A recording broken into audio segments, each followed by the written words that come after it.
बिस्मिल्लाहिर्रहमानिर्रहीम।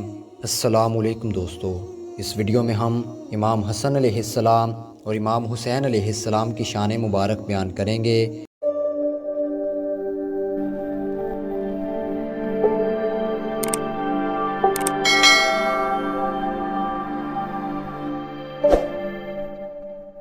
मोहतरम दोस्तों, ईद का दिन था। इमाम हसन अलैहिस्सलाम और इमाम हुसैन अलैहिस्सलाम अपने नाना मोहम्मद मुस्तफ़ा सल्लल्लाहु अलैहि वसल्लम के पास आए और फरमाया, नाना जान, सबके पास सवारी है, हमारे पास सवारी नहीं, हमको भी सवारी पर बैठना है।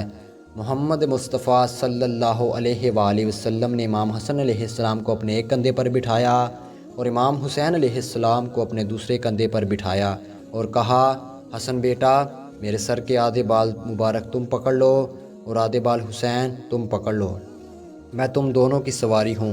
मोहम्मद मुस्तफ़ा सल्लल्लाहु अलैहि वसल्लम अपने शहज़ादों को कंधे पर बिठाकर घर से बाहर आ गए। जब बाहर ये मंज़र हज़रत उमर ने देखा तो कहा, ए हसन हुसैन, तुम्हारी सवारी कितनी खूबसूरत है।